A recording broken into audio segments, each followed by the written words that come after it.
How's it going, everybody? In today's video, we're going to be going over my Crucible defense for this season that starts tomorrow. So make sure you check your defense and make any changes that are necessary. There are two interesting rooms this season, and the rest are kind of does, which does make balancing your roster either slanted defense or a slanted offense difficult, and it doesn't feel like there's a balanced approach that I'm currently seeing. Though we did see last season a lot of players pull their Professor X off to offense and put their Accursed and Starjammers on defense. That's about as balanced as it was able to get. But let's break down what we're looking at for the start of this season. Teamwork. Nope. Global rules first. Okay. Common Witchcraft. On offense and defense, non-mythic mystic characters gain 20% drain per negative effect. Per bleed, offense down, trauma, or disrupt. That means per negative effect on them. That's how they gain the drain. So if you put these debuffs on a non-mythic mystical character and they hit you, if there's all four of them, they might do a full heal if you're not careful. All right, so there's a lot of interesting characters. We have, of course, the new Brimstone characters. There's Null. He's not a mythic, right? He's not even an epic character. There's a lot of great mystic characters that are non-mythic to keep an eye out for when it comes to that global rule. Though, in our meta, most characters die to one shot, not two. So it's kind of a non-factor for the most part. Let's get down to the rooms themselves. Teamwork. On defense and offense, striker characters on allied turn gain assist now. So there's two things you kind of want to feed into this room. You might want to feed into the idea of bringing in an anti-assist. This is one of the interesting rooms, by the way. You might want to lean into bringing an anti-assist. We have a lot of those. We have Echo, Accursed do that, Starjammers do that, Professor X does that before his first turn. I'm sure there's more teams. Immortal X-Men do that, but they're, of course, on the offensive side. So you might want to be leaning into those sort of teams to shut this power vector off for your enemies, while also bringing in a team around that sort of mechanic that has interesting basics. I'm going to be bringing in my Accursed for this one, and I'm going to have 3 strikers here, possibly 4. I might switch Helverine to a striker, but I have to go and upgrade him to actually have that option. But Azazel's definitely going to be staying as a Raider. The reason I would really like this team here is because they shut off the assists, and when they take turns, getting those assists is going to be pretty powerful, especially from Satana, who I believe does a base of 11% of the enemy's max health on her striker attack. So that's going to be very powerful, right? And Juggernaut, I think he gets charged when he does his basic, which has an interesting effect if I'm not crazy. But I really like the Accursed team here. I think that with Azazel getting bigger and bigger, hopefully during this season, I will actually get his 7th red star and be able to get some extra diamonds on these guys. It becomes a nightmare to try and beat this with, you know, just a fast speed stat team.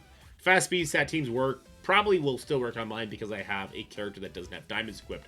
But once diamonds go across the board, it gets very tricky. You start having to lean into like a Mephisto coming in to do his empowered basic. And that can get rough. There is another room where Curse looks very interesting in, but we'll talk about that when we get there. Let's move on over to Open Wound. On defense and offense, all characters apply bleed on hit and reduce resistance by 20% for any character with bleed.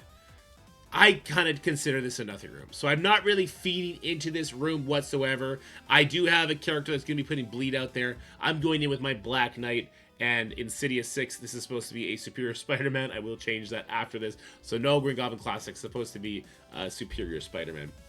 This is an easily countered team.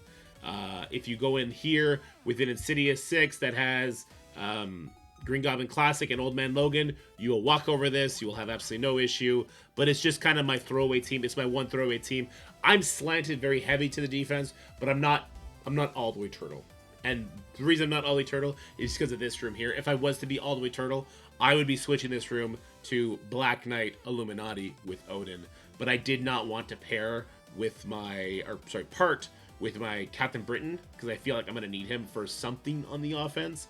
And without Captain Britain, Odin is not protected enough. So just did not do that team. But that's what I would want to do if I was going to go full turtle. All right, Reflective Shielding. All characters on turn gain deflect and defense up. This, again, is the kind of room that I just don't think does anything. It's not an interesting room, and it does kind of make having a balanced roster a little bit more difficult. I'm just throwing Starjammers in here. Starjammers are either going to get torched by a curse. There's going to be a mirror matchup where they can have an extreme advantage. I will move my Howard and Groot. They're going to switch spots. It's kind of just like a woo-woo thing, but having Howard in that 5th spot, people suggest it has implications. So I'm putting Star Jammers there because it's either going to pull their Star Jammers, pull their Curse, or pull their Emma X Captain Britain plus 3 fast speed set characters. And I value that. If they mess up, of course, Star Jammers is a very volatile team, and cleanup can be difficult under the right circumstances. So I wanted to have them up there. Next is free healthcare on offense and defense. All characters on spawn gain revive once with 50% max health. This is kind of a medium room.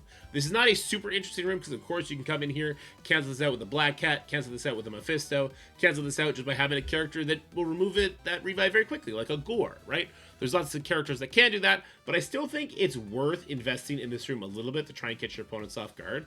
So I'm coming in here with the 3 Annihilators, Gore being one of them, and Null.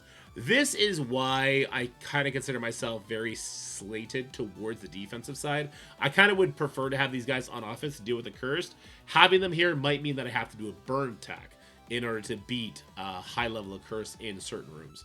But I do think this is going to add a layer of complexity. Null can be revived, as can Skrull. And when Skrull gets revived, he comes back. Obviously, that can cause a lot of issues. The 3 Annihilators will stop Cabal from coming in here and messing things up. So this is just a very standard, strong team that I'm throwing in there. You can see I'm not really getting crazy. A very, very cookie cutter. Mostly cookie cutter. This is a team that we are very well acquainted with, right? I'm not kind of getting too crazy until we get to the next room. It pours. When a negative effect is applied to a character, increase the duration of all negative effects on that ally of that character by 1. So here's where I'm putting my Phoenix Force team. But I'm including Emma, OG, in here because I don't want them to come in here and just smash this with Immortal X-Men, though they probably still would. Yeah, they probably still would. We have a Yo-Yo in here. She is a protector, so she will be getting a taunt from the Omega Red. She is the only protector in here, so she will be putting offense down on every enemy turn, which I'm hoping will kind of play into effect here. I'm also hoping the Yo-Yo passive will somehow stop an enemy Blastar from one-shotting my Omega Red, though I don't think that'll be the case. I think that my team here is still going to get just immediately destroyed by Blastar, particularly Blastars that have a Mephisto with them. This is just dead. Absolutely dead. So that is just something that I'm probably going to have to deal with, and maybe Phoenix Force, if I go full offense this season, they'll probably find their way onto the offensive side, honestly, because without that really crazy stage 1 that we had last season, and the season before that, there was a really interesting Phoenix Force room too, there's not really a home for them. There's not a home for them that protects them well enough. I do got Nightcrawler in here because he can give speed bar to Phoenix and to the highest damaged ally, which will probably, unfortunately, be Yo-Yo in this case and not Omega and Phoenix Force, even though he's a striker. But the other thing that, of course, Nightcrawler does is he turns off enemy OG Emma attempts from coming here and messing things up. The whole hope here is that people's Blastars are going to fail the same way my Blastars have failed, to perma-kill Omega Red, and then bad things happen. And I guess we're going to see if that Phoenix bug is still in effect this week in Crucible, if you can no longer do the timeout method against enemy Phoenix. Honestly, it's very cheesy to do that. I understand it is the most effective thing to do, so you should do that if you want to be competitive. I hate that's a thing. I don't like the whole pause and wait out the method. I would be happy for that to be gone. Finally, we got stage number 6, Temporal Fluctuations. So on offense and defense, all characters. This room is for sure going to be broken, by the way. On turn, clear all negative effects on self and gain speed up. That's not so bad. We've seen like combat mods do that in Scourges, right? With speed up, gain 20% plus speed. So this is speed stat. And with bleed, offense down, trauma, or disrupted, gain 50% speed. I almost think the bug is going to be you get 50% speed per effect. We'll see what's going to happen here. But this room, obviously, there's some important names we can look at that will help counter this room. Professor X would stop any enemies from getting speed up before his first turn. Speed stat would be stopped by 3 Fantastic Four members, by your Starjammers, by your Curse. A lot of similarities between the Starjammers and Curse, right? And also by your Emma X. So you probably want to have a version of that in this room, as well as a way to stop speed up, which again is Starjammers, is Accursed, is Professor X. And that's who I'm throwing up here. Again, we're very slanted to the defense here. So I have the 3 Fantastic Four members to shut off enemy speed stat. I have Apocalypse because you have to shut off the enemy potential to bring in OG Emma, or this team can just get beaten by so many low-cost things. So it's unfortunate. You have to put Nightcrawler or Apocalypse here, or you might as well pull Professor X off to the offense, honestly. And then, of course, we got our Professor X in here because he's going to be shutting off turn bar before he takes a turn, as well as the speed up. A different variation of this that would be pretty interesting is put Nightcrawler in the place of Apocalypse, but then stage 5 kind of becomes a lot worse.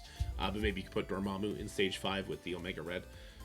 The Nightcrawler version here would be very interesting because if they do not shut down your speed stat, Nightcrawler would go before the Fantastic Four members here, and then it would be very difficult for your opponent to do what is kind of the traditional counter to this team right now, which is you go in here with 5 Scrubs and Mysterio, you pull the ultimate from Invisible Woman, the ultimate from Franklin, and then you come in and you hit it with Immortal X-Men, and it's pretty much a guaranteed clear. This room stopping that sort of a free burn attack is definitely interesting, so I can see Nightcrawler going here. I can also see stage 6 and stage 1 for me flipping because Professor X does stop assists until he's taken a turn, which would be really cool.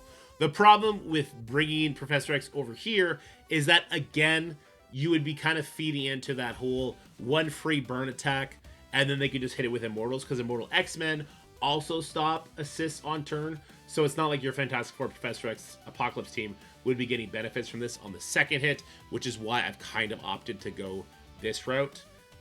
But I do like a Cursed in here as well. Because a Cursed, you're not going to land Trauma on them, you're not going to land Ability Block Defense down, but I believe you can land these other 3 effects. And one of the main counters for the Accursed team is Mephisto. And the Mephisto in Power Basic puts out Bleeds, and because he has such a high speed stat, that would mean that he is giving the characters that he puts Bleed on this 50% speed stat really early in the fight, which would probably lead to a Cursed going before whatever allies Mephisto brings with him, which would be an absolute nightmare. And so I think a Cursed could land here, and maybe this Professor X team moves to stages, 1, 2, 3, 5, and you just accept that Immortal's going to 2-tap you fairly easily. What I wouldn't do, guys, is I definitely would not put Starjammers in stage 4 with the revive once. I don't think I would put Professor X teams in stage 4 as well. I could be really off here. But the thinking is, neither of these 2 teams, well, except Apocalypse, have permakills, and these 2 teams are really, really powerful on their first attacks, right? But after burn attack, it becomes a lot easier. So if you put either of these teams here, there is a chance, a pretty high chance I would think, that somebody clever will be able to find a 1-tap that they'll die first, they'll lose all their revives, and then when they slap you back, they will have anti-revive measurements, and you're going to die from that. For instance, I originally had Starjammers here in stage 4. I was like, yeah, you know what? It would make that mirror match a lot more painful, and it wouldn't be as fun. And somebody came in and said, well, what if somebody just hits it with Vigilante then? You start thinking about, okay, well, Starjammers lose their speed stat against Vigilante, but they get their speed burst, so they will go first, and they'll kill everybody once, and then, yeah, Vigilante will get their turns. And Silver Sable will be able to strip off all the buffs Starjammers would have in this case, and then Hitmonkey makes it so they don't revive. And this is a squishy team, right? So there's definitely a little bit of a double-edged sword when it comes to this room. In fact, this room may favor the offense more than the defense. This as well could have some issues, but I got the Gore here. He'll take off the enemy revive once. We have perma kills from the Null here. That's pretty interesting as well. That's just kind of some of the background thought that went into this. But let me know what you guys are going to be putting on defense for your first matches in Crucible. Do you think this is going to be an offensive or a defensive heavy season? Are you excited for these rules? And what would you like to see from Crucible in the future? Because, of course, I will forward that kind of information off to the developers when I do get to talk to them about these kind of matters. Alright guys, hope this video was fun for you. If you enjoyed it, please make sure you leave a like, share with friends, and subscribe to the channel. But for now, I'll talk to you guys later. Bye-bye.